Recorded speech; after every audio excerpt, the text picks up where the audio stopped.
లోపల పన్నా ముందుకున్నది నాయన్న. 7 కొడుకులైతే పెద్ద కొడుకు అప్పిరెడ్డికి పెళ్లి చేసింది, కొడుకు నీళ్ళకు వచ్చింది. ఇంకా 6 కొడుకులు ఉన్నారు, ఎల్లారెడ్డి, మల్లారెడ్డి, పుల్లారెడ్డి, రామరెడ్డి, లక్ష్మరెడ్డి, అందరు కలిసి రత్నాకర్ రెడ్డి.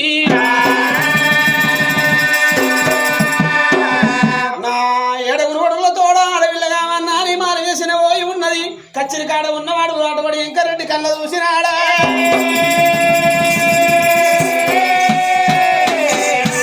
మన ఎమ్మటెల్లా పొద్దు అయితంటే ఎంతటి గొప్పవాడైనా కాడి పోయినా, చెట్టు కాడి పోయినా, పంచాయతీ పోయినా, పడగ పోయినా, ఆకటిలకు భార్య పేరు కచ్చి అన్నం తిని అవి ఆటోమేటిక్ మళ్ళప్ప కచ్చిరి పేరు పోతాడట.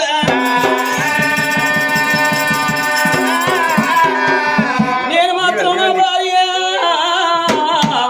తమ పేరుకి వెళ్ళిపోయి అన్నం తిని వెళ్ళి వస్తా. నేను పోయేదాకా నా భార్య అన్నం తినది, తాను చేయది. నా భార్య ఎంత గుణవంతురాలు.